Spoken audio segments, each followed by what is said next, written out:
Good morning, everyone. This is Hal Krosman with Screenwriting U, and I want to welcome you to Surviving Producer Notes. Now, this is something that a lot of people don't think about until they actually get into the industry. But if you're going to be a pro, you're going to be a master at dealing with producer notes. And let me just tell you up front, there's a lot of weird things that I see people say about taking notes out there.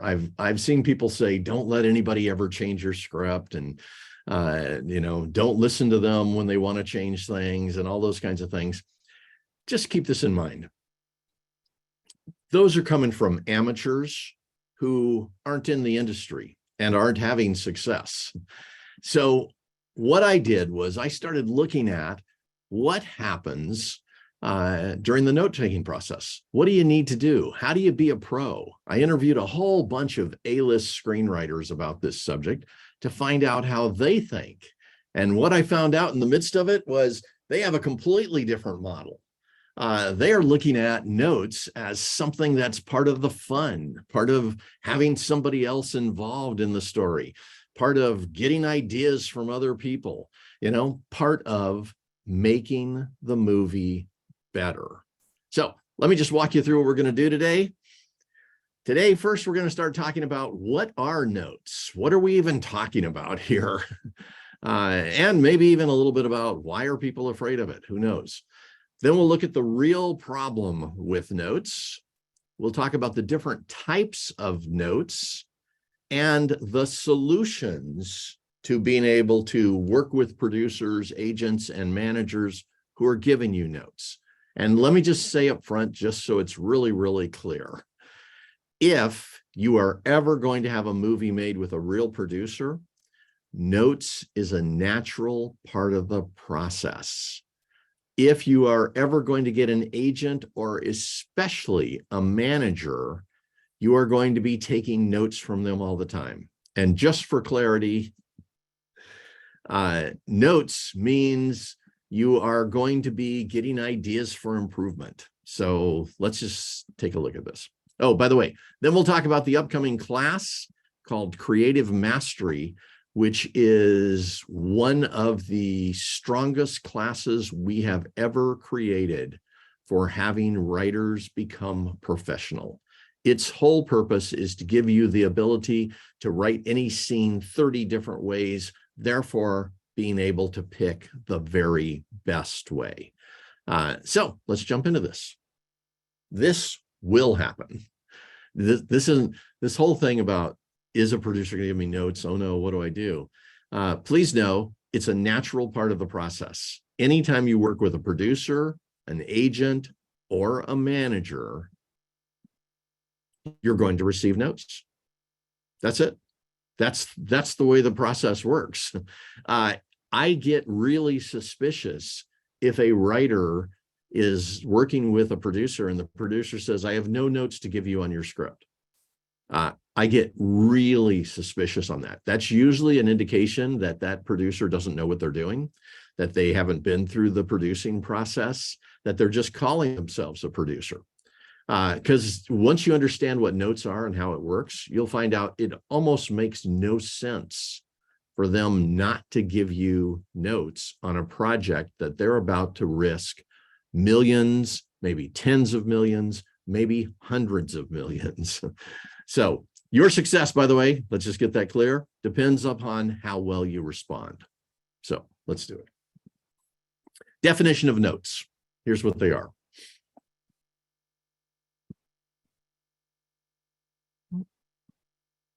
Notes from a producer, agent, or manager is their way of giving you feedback. And it's just like you've gotten feedback from other writers, right, along the way. And out of that feedback, often you chose to make some kind of changes to your script. Now what you need to know is you've stepped into a whole different process. And for producers, in their case, the changes they're asking you to make are about getting the movie made. And that's what's really important. I have worked with about 30 producers where I brought the writer in. I was in the middle of the process, and often the writer thought, why are they doing this? Why are they asking me to change all these things? But talking with the producer, it was absolutely clear. It was like, okay, they had a funding problem. They needed to cut the budget, or they couldn't get the location, so we needed to change that. Or, by the way, they chose to bring on a 19-year-old up-and-coming actor instead of the 40-year-old actor you wrote it for, right? There are lots of things that happen during production that demand that there's some changes to the script to get the movie made, right? If you start saying no at this point, the producer only has two choices. They can either just abandon the project, or they can get another writer. And the sad part, and it's incredibly sad, we've gone through it 4 times with writers who refuse to make changes that would get the movie made. And in each case, I said, listen, they're not asking you for those changes because they don't like your writing. They love your writing. They're asking you for those changes because they believe that you can do something here that increases the chance that this movie gets made. The writers refused.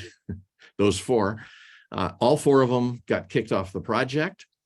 In two cases, they brought on another writer who just butchered that script so that he could make sure he got the credit. In both cases, it was a guy. But my writers went through hell during that period of time. One of them, we were finally able to get back on the project after the other writer did such a bad job. And our writer, she rewrote the script to fit what the producer needed to get it made, and they made the movie. So she just didn't understand in the beginning, this was about getting the movie made. She thought it was about something, somebody wanted to change her work, somebody wanted to say that she wasn't a good writer, all those kinds of things, and she'd gotten upset. So, we just want to deal with this in a way that increases your chance of actual success beyond writing the script, the kind of success that takes you to the top of the industry. You get great at this process, you'll be great at that. One last thing before we kind of jump into it. I was interviewing an A-list screenwriter, and I'll think of his name in just a second, Alan Loeb. Alan Loeb, he had written Wall Street, Money Never Sleeps, and about 7 other movies at that time that were all in the $30 to $100 million range. And I said to him, Alan, let me just ask you something. Does this ever happen? Do you ever write the script and it's the best it can be, and you absolutely know if they shoot this version, this is going to be a great movie, and then you go in and they give you crazy notes? And he goes, yes, all the time. I said, okay. I said, how do you feel about that? I mean, that must drive you crazy. And he goes, no, I think it's totally okay. And everybody laughed in the audience. And I said, no, really. How do you really feel about it? You can tell us, we're writers.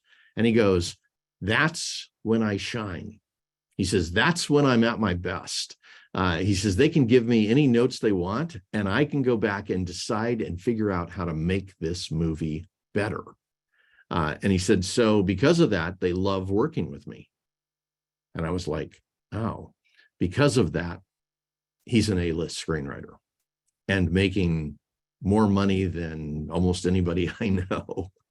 So this stuff makes a huge difference, right? It was like when I talked to the pros at the very top, I talked with the guys who did Shrek, and their thing was they looked at it like, hey, I get to go in and work with some pros who are going to give me some ideas to make this script better.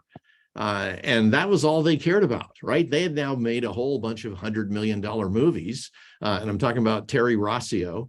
Him and his partner had made a bunch of $100 million movies. And he considered that to be a moment where he got to work with some of the top people in the industry. So there's different ways to think about this. Our job is to make sure that you've got it, you know what you're doing.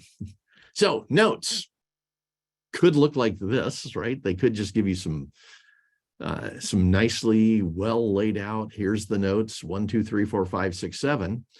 They could look like this. They could be coming back and going, here, there's 20 things in here that are problems, or that kind of thing. This, by the way, often happens when the writer starts arguing. Instead of going, okay, hey, let me think about this. Let me look outside this box. And so what you want, though, is you want this kind of experience. You want something that's fun, that's exciting, that you know more about the process than the producer does, that you're comfortable in that situation, and that you're enjoying it, right? That you're doing something that's valuable. Now, let's go back and talk about, when will you get notes? Because some people think it's only at the beginning. Some people think it's only before production. Here, let's just be clear. There's a whole bunch of times. You could get notes before the producer options the script. And let me tell you at this point, there's 2 reasons they're giving you notes. So let's say the producer comes back and says, love this script. I want to option it. We have funding to do a $5 million movie. The way it's written, it'll probably cost us 15. So we need to reduce some budget, let's say. And they then give you some ideas for how to do that, right? The reason they're doing that in that case is because they need to know that this script can be something that fits their budget. Therefore, they can make the movie, right? Now, there's lots of other ways they might have ideas on characters to make them something that an actor would want to play. They might have ideas on how certain scenes go, whatever. They may come back with 3 things. They may come back with 10 before you option the script. There's a lot of people that would tell you not to make those changes. The other reason why they may be giving you notes at this point is to see if you're a pro, to see if you know what you're doing. And so, again, they'll make the same list, hand it to you, and now they're watching how you respond. Do you know how to deal with this? And can you do it in a way that is successful for both of you, right? Because for a producer, especially someone who's dealing with a writer who hasn't yet been produced, they may be worried that if they don't give you notes right now and see how you respond, later on, they may be caught in the middle of battles with every single note. So this is your chance to first do what it takes to help the producer recognize that they can produce this movie. And second, do what it takes to have them go, all right, this person knows what they're doing. They're a pro. I absolutely want to work with them, right? That's where we're going here. Second place is when they're preparing the script to produce. And this to me assumes they've already optioned it. Now what they're doing is they're saying, all right, in order to get funding, we need to make these changes. In order to get sets, we need to make these changes. In order to take it out to actors, we need to make a few changes there. And my advice on that is be there to get the movie made, not to protect the words.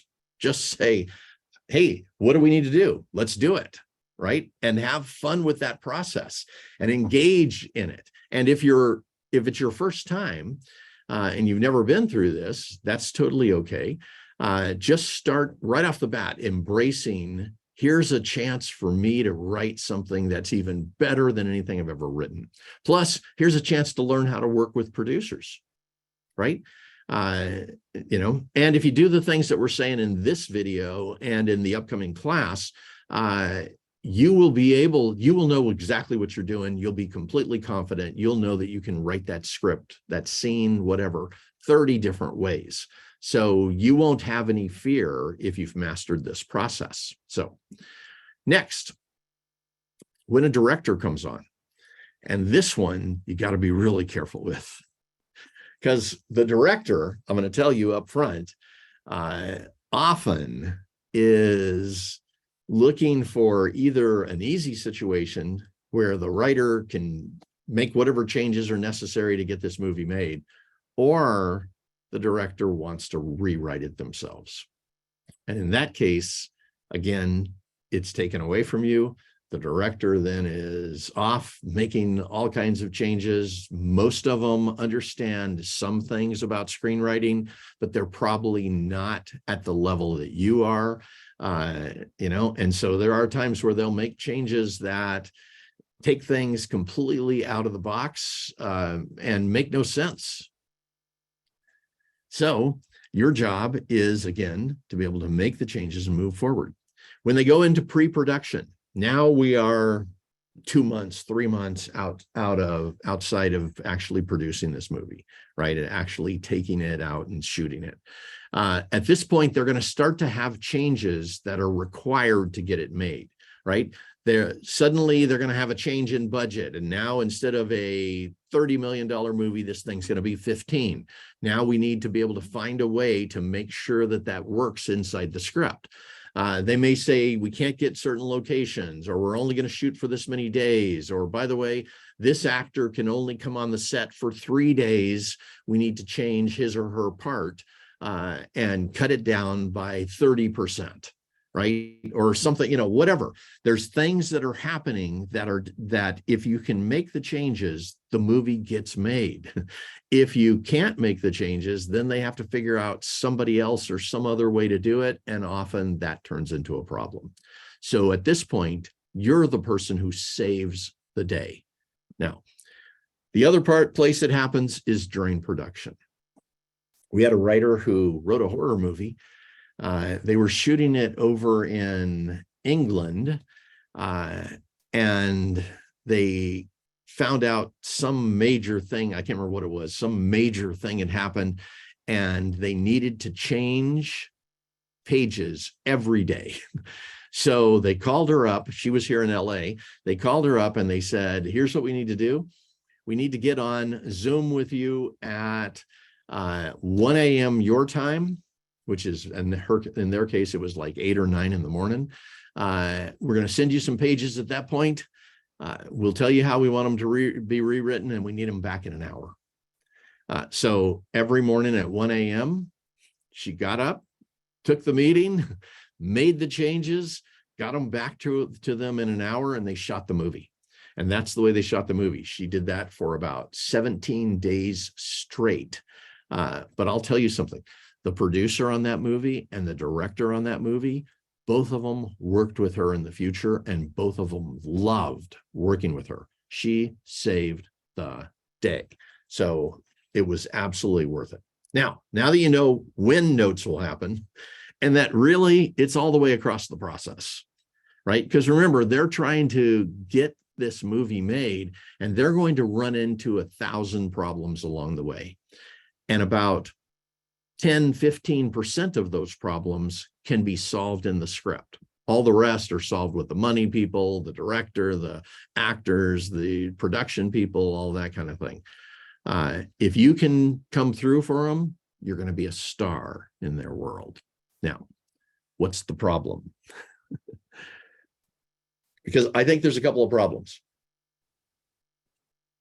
And before I start talking about the bigger ones, I think the first problem is that a lot of writers who haven't yet been in the industry either have been told or are afraid that, somebody's going to try to change their script, and that's all it's about.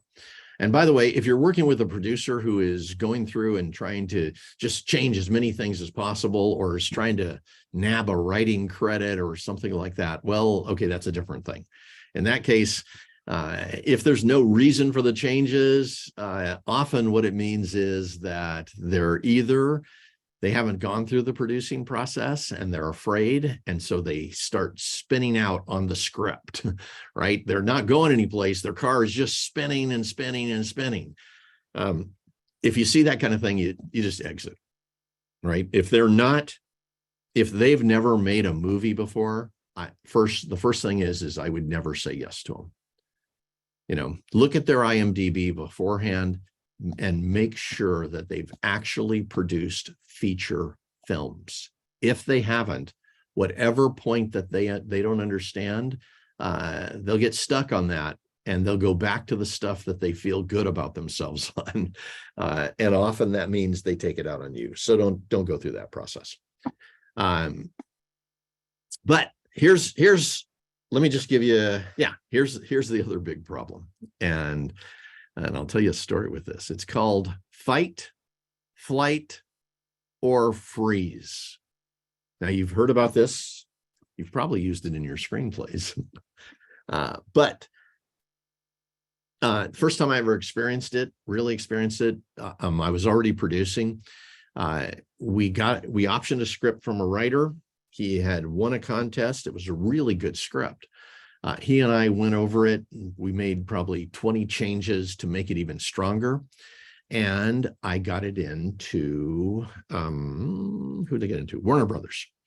I got it into Warner Brothers. The producer there calls me back and she says, I just finished reading this script. She goes, I absolutely think we can make it. She goes, if possible, I'd like to meet with you or the writer about some notes that I have. And I said, absolutely, no problem at all. Sure. When would you like to meet? So we went in the next day. And at that time, I hadn't even thought about it. I didn't take the time to prepare the writer. So I'm going to say this whole thing was my fault, every bit of it. The writer and I went in. She sits down across the table from us and she says, I absolutely loved your script. I have 4 notes. That means she only wanted 4 things improved. And I'm thinking, this is amazing. I can't wait. And she says the first one. And here was the first note. She goes, your opening scene was absolutely great.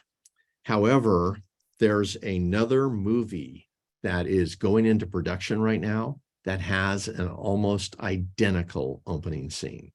So we're going to need to rewrite that. And the writer starts arguing right that second. As soon as she said, we're going to need to rewrite that. And he argues for about, a minute and a half. And I'm thinking, what's going on here? And he's telling her all the reasons that scene needs to stay the way it is. And if you look at it, he is in fight right now, and he's in freeze. The fight part is him arguing with her. The freeze part is he has no idea what she just said. He didn't understand anything. He actually was, in his mind, he was in the fight the moment that she said that she wanted to change. And he froze. He basically couldn't understand anything she was saying. So, but I didn't catch it. I was just like, wait a minute. There might, and I turned to him, I said something like, if this has already been done in another movie at this studio, we're going to need to change it. And she said, well, let me give you the other notes. So she goes to the second note. Halfway through, he interrupts her and he starts fighting again. So I turned to her and I said, how about if we do this? How about if you give me the notes, just send them over and I'll work with him and we'll walk through the process together. And she goes, oh, that's probably a good idea. And she gave me the notes and we walked out. So we get in the car. He says nothing. We're about halfway back to his place. I'm going to drop him off. And I said, what happened in there? And he goes, man, I'm so sorry. I'm so sorry. He says, I don't know. All I could think about was she's going to butcher my script. Right. and it's like, okay, so I pulled over at that point and I started talking with him. And then he started explaining he couldn't think, he couldn't see. All he wanted to do was get out of that room. And so his response was fight. He wanted to flight. He wanted to flee, right? But he was frozen. At that point, I realized it was my problem. So I stopped and I explained to him the process of dealing with notes. And after that, every writer I ever took into a studio or to a major producer, I talked with them beforehand and made sure they fully understood this process. So let me just go through some of the reasons people might go into fight, flight, or freeze, so you don't have to worry about them. First one is They just don't know how to make changes, right? And this happens a lot of times. People have written a script. It's the best they can imagine. They've never written a script this good in their life. And making changes to it seems to be above the level that they're at the present moment. So this is a whole different thing. And I'm going to tell you a story in a couple of minutes about somebody who was great at this, just so you know, it's not all negative. Second, they don't know how to respond professionally, right? My guy that I took into Warner Brothers, he had no idea how to respond. And again, I hadn't prepared him. So, again, I would say it was my fault as a producer in that situation. But there are ways to respond professionally that allow you to be able to challenge the note, allow you to be able to reconsider it with the producer, and allow you to be able to find out why the producer wants you to do this. And then be able to actually use the producer to brainstorm. Third thing is they feel attacked by the changes. And this was what happened to the guy at Warner Brothers was first, actually, he had all three of these problems. But as soon as she said, I have 4 notes, he said he felt attacked. He thought she was going to start criticizing his work and all of that kind of thing. And he took it personally, right? And it's like, no, she was just trying to move the project forward. She was trying to make a deal, essentially. Things would have been great if he would have just been able to work with her. So let's now take this into a different level here for a moment. And here, I'll tell you this story. I took a writer named Heidi into Paramount at one point. And it was to see a producer that we had gotten 5 or 6 projects in front of at that point. So I felt comfortable with this producer. But Heidi had gone through all the things that we're talking about here. She had learned so many things, and she was so good. So we're sitting at the end of one table, the producer and the VP and their person who does coverage is sitting at the end of the other side of the table. And he says, I really loved your writing. This might be a project we want to move forward on. He says, I do have some notes. And she goes, great, love to hear them. He said, okay, the opening scene, I've got a problem with it. It's really good, but I don't feel that it lures us in the way we need to.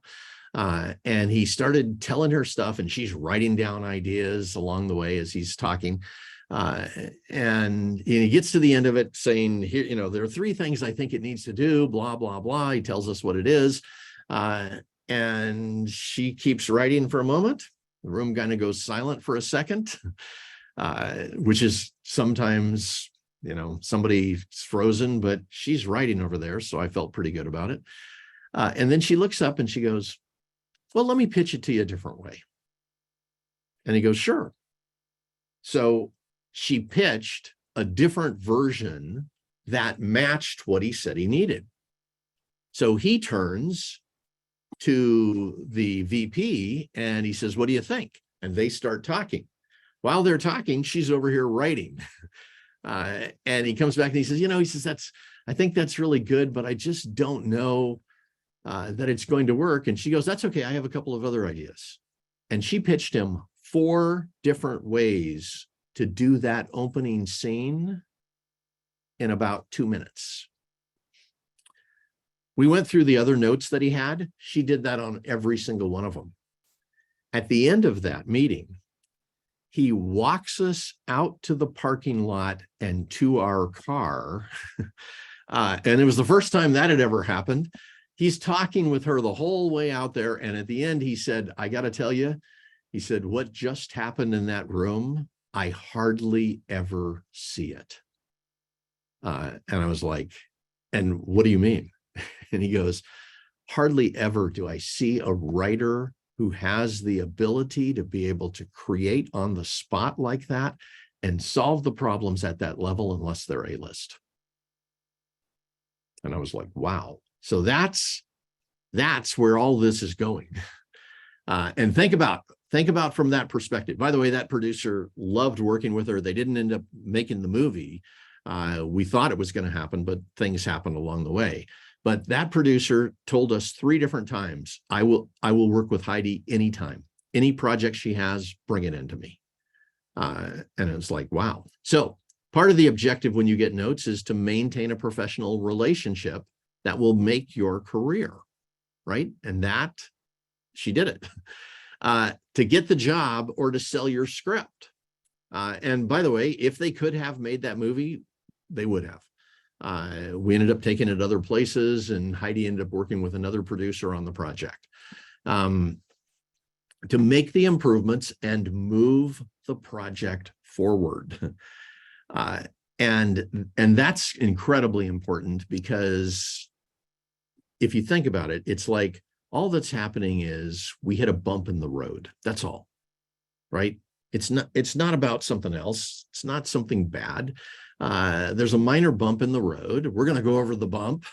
And as long as we get past it, everything's great. If you stop at the bump and refuse, then that's all the further you got. So let's look at some solutions. First one, don't attach pain to taking notes.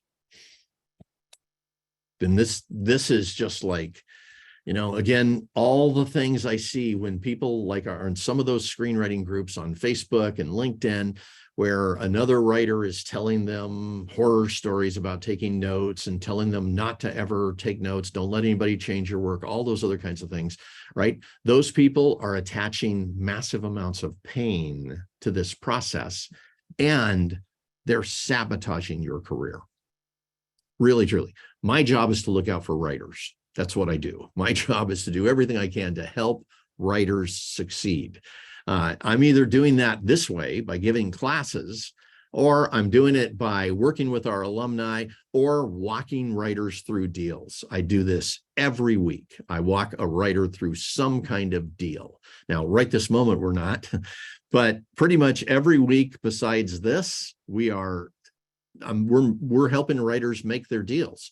So I know what this process is about. I know what this taking notes is about. I know what it takes to move a project forward, and I understand exactly what the writer needs to do to be successful. So don't attach pain. Instead, I want you to look at it as this is a step on the way to success. And the producer actually wants you to succeed. They do. And this is having worked with about 100 different producers in this industry. We got 35 projects into the studios and major production companies and went through the process with them. Everybody we worked with wanted us to succeed because our success is their success, right? If, let's say, the script is a great script, but we make it 30% better, that means they've got an even better script to turn into a movie than they ever had before, right? In this project. So they want you to succeed. They're here for you to succeed. And if you succeed, it makes their life better. Other solution, realize producers aren't criticizing. They're trying to move the project forward. That's their thing, right? It's like back to that producer at Warner Brothers. She gave me the 4 notes. When I got back home, I took a look at them. I went, oh yeah, all of these, every single one of these need to be done in order to get this movie made. They absolutely made sense. Now, if you've got a producer who's giving you notes that they're just being hypercritical and they're saying mean things and stuff like that, you may want to part ways. And that's part of where you get to know that before you make the deal. If they give you notes before you make the deal, that's your chance to see what kind of stuff are they saying and how do they say it, and do you think that this is going to be healthy for you? And as long as you haven't added some veneer of pain or conflict or something like that, as long as you haven't done that, you know what? You can look at those notes and see, are they valuable? Are they something you can do? Are they something that will move the project forward? And if it's this, It's never that. Please know this. If every time they give you a note, you can see this is something that will move the project forward, you should never take it as criticism. All this is about is them trying to produce your movie. And they're doing it right now by making the script something that's more producible. Later, they will do it by, bringing on teams and production people and, and setting up, taking care of everything that needs to be done having to do with producing. The other solution is to think of it this way, and I got this from Terry Rossio. Terry Rossio said, he said, when I write a script, he said, I'm already thinking of how to include the producer and the other people that come on. And I was like, really? Are you looking at this and going, here, I'll leave some things in here that they can suggest? And he goes, no, he says, I'm just thinking up front. He says, I'm going to do everything I can to make this script the best it can be. And then I'm going to use their team to brainstorm how to make it even better. He said, I'm thinking that along the way. So by the time I get there, I already have a plan for it. And it's like, yeah, you're in a room with a producer, a director, some other creative people. This is an opportunity to make this script incredible. This isn't about you. This is about having a movie that's amazing, that ultimately then will change your life, right? So, I think this is a really strong frame to have. And finally, go in to collaborate, not to protect the script. If you collaborate, if you're in there and your whole purpose is to get this movie made and you're interested in their notes and you're working with them and talking with them and all that kind of thing, they're going to keep you on this project forever. If you're just trying to protect the words, it's in their best interest to send you out and bring on another writer. So don't give them that. Do not ever give them that, right? Protecting the words and that kind of thing. Just keep this in mind. You've changed it 20 times now. You've already done 10 different drafts on this script. You've gotten feedback. You've changed words all the time. You can do that at any time. Don't let words keep you from having your movie produced, right? So, okay. Now, how do you respond to notes? I'm going to give you two different versions here. Version one is we need to change something, right? And there's a whole bunch of things. It could be we need to change some of the locations, right? What are the settings in that situation? We need to change the page count. And by the way, if they're doing this, often what they're really doing is trying to reduce budget. So if they're asking you to bring this from a 110 page down to 90 page, what that basically means is they're going to save 5 days of setups. Instead of a 20-day shoot, it's going to be a 15-day shoot or something like that. Therefore, saving them a lot of money and setups. They may ask you to change the lead characters. This often means that they just got an actor or an actress that would be great in this movie, but we need to change it, right? Like, let's say you had written it for a 40-year-old male, and this is an action movie, and they come back and said, hey, we have this 19-year-old female who is a martial arts master, and she's up and coming right now. She's in a big movie that's coming out in, 6 months or 3 months or whatever. And by the time we get to shooting this, she's going to be a star.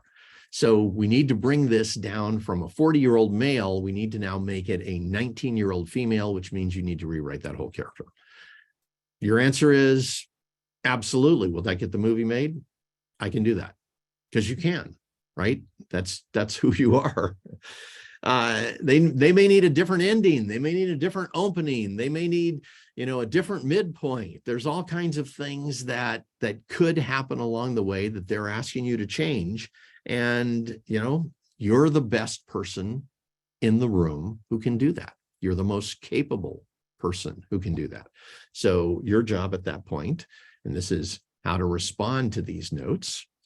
One of the ways to do it, you don't have to just jump in and go, okay, I will change it this way. A lot of times you've got to figure it out, right? And it's like, so you're thinking I should do X, or you're thinking that we're going to change this lead character to a 19-year-old female. Therefore, that changes some of the other characters around it. Is that right? Right. And it's like, you get to think it out with them, because sometimes they're talking about notes because an idea just popped into their head. Sometimes they've thought it out completely. If they've thought it out completely, I want to hear what they thought. If they haven't thought it out, then this gives me a chance to brainstorm. So then it's, okay, so what you mean by this is to do blah, blah, blah. You're wanting us to have this 19-year-old female in this situation and have all the other characters around her be males. Is that right? And a lot of times they'll come back and go, oh, wow, we hadn't thought of that. And now you can brainstorm it with them. Now they're part of the process, And then this is the other thing that's kind of important, because sometimes this happens. They want to make a change, and they haven't thought about what that set up or what it paid off or how it connects with everything else. So it's like they let's say they want to change the inciting incident, but this inciting incident, the way you've written it, actually projects all the way to the very end of the movie, and it actually sets up the third act, right? So it's like you ask them, okay, so if we change that inciting incident, how might that work with the ending that we have in the present moment? And the most of the time, here's what you'll hear. You'll hear them say, oh, yeah, good point. I hadn't thought of that. Sometimes they'll come back and they'll go, well, you've got this inciting incident. At the ending, I want you to make these two changes to go with it that this inciting incident sets up. They've already thought it through, and it's like, okay, you know exactly what to do, right? So just by going through these kinds of processes, instead of having some kind of immediate knee-jerk reaction, if you just listen to their idea and go, so you're thinking blah, blah, blah, and state it back to them. Or, what do you mean by this? You want me to change the lead character? What do you mean? What kind of changes do you mean? Or asking how that might work with another part that's already built into the movie. Just by doing that, you're going to put it back on them. You'll be able to relax for a moment, and then you can just simply have the brainstorm session with them and solve it in the room before you go to rewrite. That way you're not coming back with something that they had only thought halfway through, and that kind of thing. So it's you just become part of the process. You start having the conversation with them. You're a pro, you know what you're doing. You're in the room because you wrote a great script. Now you're trying to do everything you can to get it produced with them. You just have that conversation. Here's the second version. Version 2 of notes is we need to elevate the quality. And this, don't feel bad if they say this. Remember, you just stepped out of kind of being a writer who's trying to get into the industry. You just stepped into the industry. Now you're talking to a producer at a studio or something like that. This is going to happen often. You've written a script that won a contest. I had a lady who said this. We went to her to option it, and she said, great, so you love my script? And I said, absolutely, we do. And she goes, and are you going to want any changes to it? And I said, yes. And she goes, it's the perfect script. She goes, it just won a contest. And I was like, it did. It won a contest, and we're going to take it to a studio, or at least maybe to all 5 studios, who knows. And in order to do that, we need some changes. It took her a little bit to get that because she thought her script was perfect. After we made the improvements to it, she said, that script improved 100%. When we took it to producers, we had a bunch of producers. Actually, in that particular one, we got it into about 25 producers. 14 of them, their coverage people gave a recommend on the script and the writer, which meant from that point on, she could get into those companies herself. So this kind of thing makes a huge difference. If they say we need to elevate the quality, don't feel bad, don't worry, just do your process for elevating quality. So sometimes they may want the same scene, same characters, same structure, same story, but they just need it to be higher quality. This doesn't mean something's bad. They just want it to be something they can put in front of actors or directors, and they'll just say yes and sign on. So again, your job at this point is to do whatever it takes to make that happen. That keeps you on the project and it makes you more successful. You're going to have a script that is better. Again, use them to brainstorm. Now, a couple of things to know. And this is one of them. Time frames. A lot of times people think they have to make the changes right then. They don't have time to think about it. You know, if we go back to Heidi, she was just great at it, right? She had gone through the program we're going to be talking about, and she could create anything on the spot right in front of people. It was astounding to watch her work. But we've also had lots of writers that have just used a really simple strategy. And, you know, it's basically, let me make sure I understand what you mean. So they ask the questions, and then I'll think about how to implement the notes. Right? And this is totally okay, because you don't have to solve it right this moment. Producers are okay with you going away and thinking about it. They understand. They've worked with lots and lots of writers before, right? So their whole purpose on this is just to elevate the quality. And they'll have whatever conversations will do that. I'll give you one example. I was working with a writer. I'd gotten her into a big horror producer. We went in, sat down with the horror producer. Here was the first thing he said to us. And this was after he decided to work with us. By the way, we had to go through a test first. And she had to show that she knew what she was doing. And she did. She was amazing. But he said, we came into one meeting and he goes, you know, he says, you've written this as a horror movie. And he says, I really like it. It's really good. But he says, I'd like to see it as a thriller. And so we sat there and talked for about 15 minutes, and then he had to go. And just so you know, there's a lot of people that think horror and thriller are close to the same, and that's what he was thinking. He had only worked with horror movies, and he thought, oh yeah, just make a few minor changes and it's a thriller. And it's like, it's not.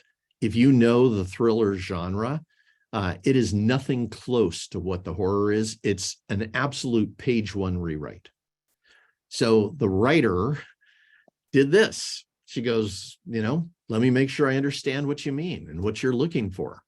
Are you looking for us just to kind of give it a thriller feel? Or are you really looking for it to absolutely be a thriller and not a horror movie? And he said the second. And she was like, okay. And do you have any guidance on how you think that should go? And he goes, no, I don't. He's like, you know what? I just want you to just write something up for me. You know, give me a draft. Let me see it, and we'll talk. So he got up and left. And she looked at me and she goes, do you have any idea how I'm going to do this? And I said, nope, not yet. I said, we're talking page one rewrite. It's going to be completely different. I'd say go to outline first. And so we sat there and brainstormed what it might be if it was a thriller. And when she left, we were probably 50% there. She was very smart. She went back and she took the thriller genre, the conventions, and she built the whole thing as a thriller in the outline, and then sent him the outline. She didn't write the script. She sent him the outline. She says, here's the thriller version of this. I want you to take a look at the outline, and if you approve it, then I'll go ahead and write it. He came back and said, wow, I really, you are an amazing writer. I love what you did with this, but it is not what I wanted. And he says, it's not you. He says, now that I see it as a thriller, I want to do the horror story as a horror. And they moved forward. She took notes on the rest of the horror process, but in one sweeping, it took her like 2 days to do it. She solved that problem, didn't have to write the thriller, and went back to the horror movie, and they moved forward from there. Now, again, notice this on that. We didn't have the solution. We didn't solve it in the room. We hadn't figured it out. That was something that we had to step away from and we had to process. Producers are okay with you doing that. They know that's how things work. So question becomes, how do you double the quality of your best writing? And you may already be thinking about this kind of thing. It's like, you write the script the best it can be, you get it into a contest. If it doesn't make it to the finals, you probably need to double the quality. You probably need to do something to make this script significantly better, right? If you're at the quarterfinals and you don't make it to semis, then you absolutely need to double the quality. And I know there's all the things about contests, and sometimes the whole contest thing doesn't make sense, and it just depends on certain readers and all that kind of thing. But I don't even worry about that. I don't think about that. What I think about is this. If you can double the quality of your best writing, then any script you write is going to be amazing by the time you're done. And that's something that's, that makes a difference. That creates careers. Being able to take something from one level and make it 200% instead of 100%, making it 200%, that makes a big difference when you're going into production and working with producers, right? You've already done the best job you can. This may be the best script you've ever written, but this brings us to the challenge. And so let me give you the challenge. This changed my life.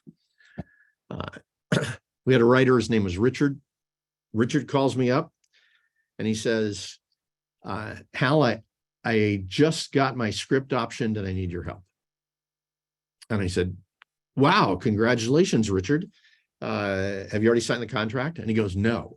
He says, the producer said he would option the script, but only if I double the quality of the writing. And I was like, he actually said that to you?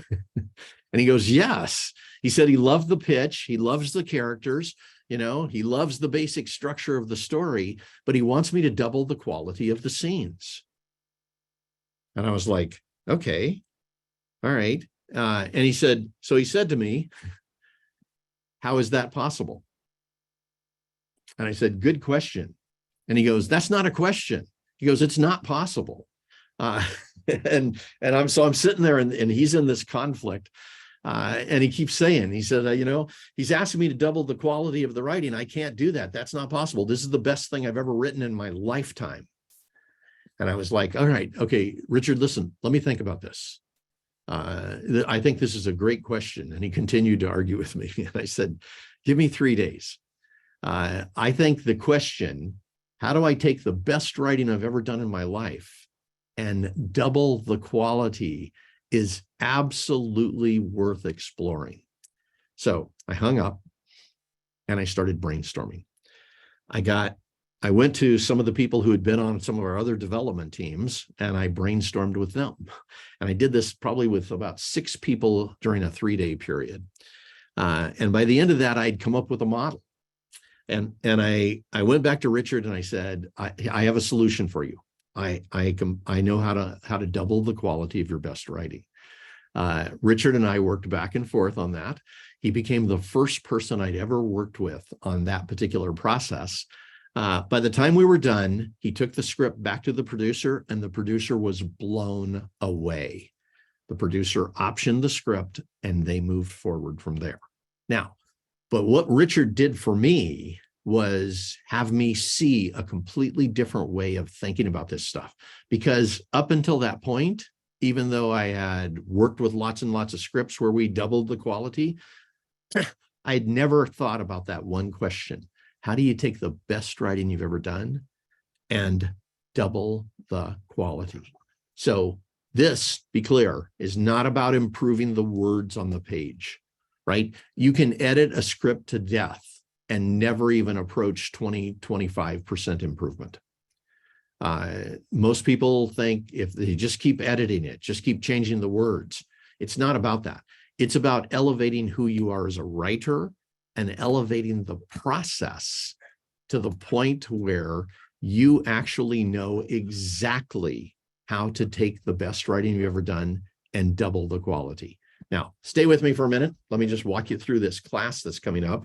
This class is specifically about how do you do this?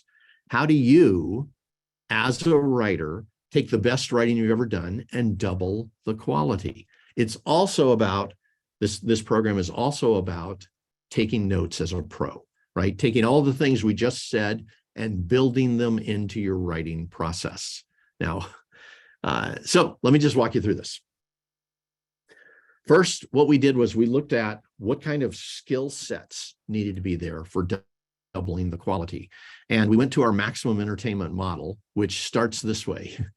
You get to the true essence. And let me just talk from a scene perspective.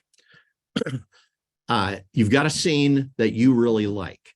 Now, how do you double the quality? First thing is you look at it and say, what's the essence of this scene? What is this scene really about?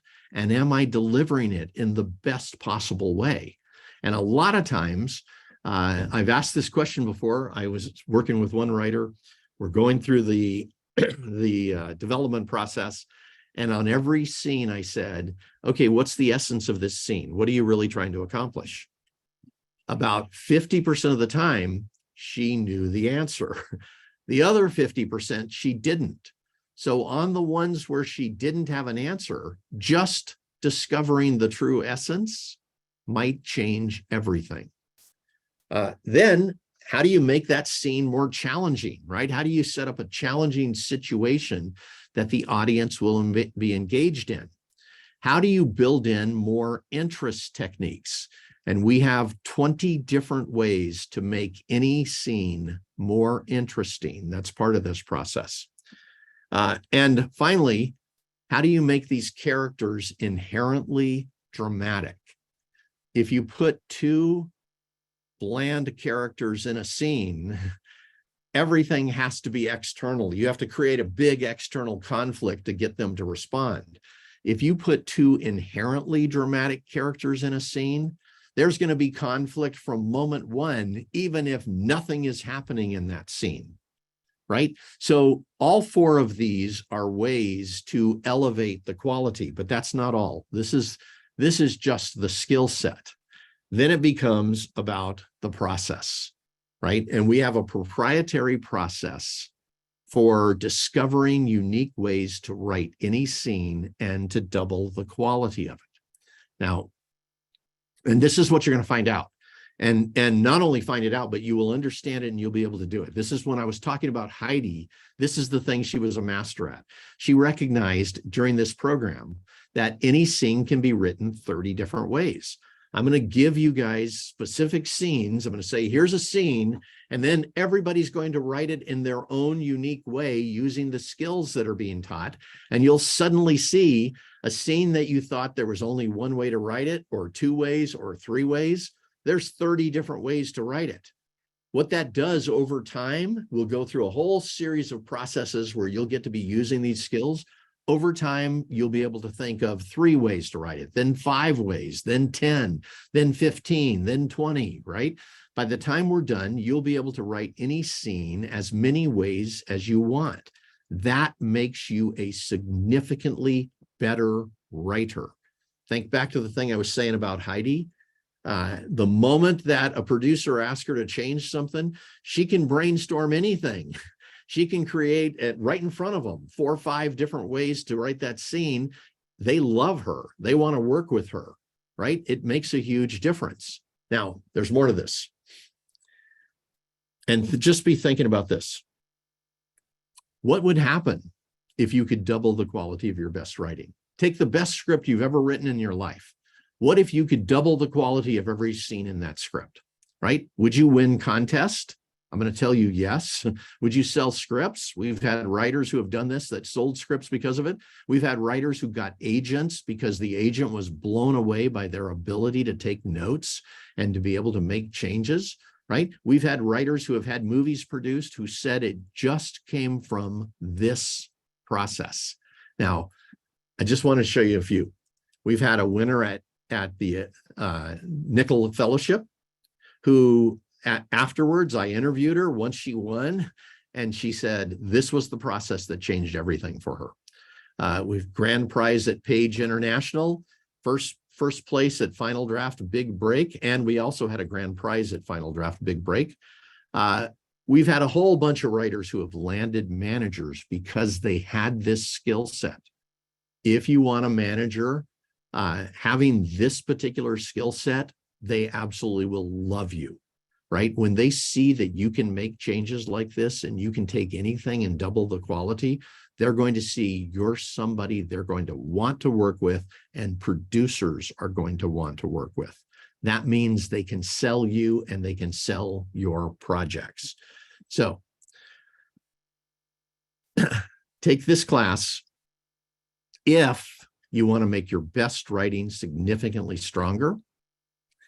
If you want to see yourself working with producers, agents, and managers in the future, if you believe this is where you're going, you need this class. Because when you get there, I'm going to tell you, it's a much, much higher level, and you need to be able to perform at that level. Take this class if you want to maintain control of your creative visions while still having producers love working with you.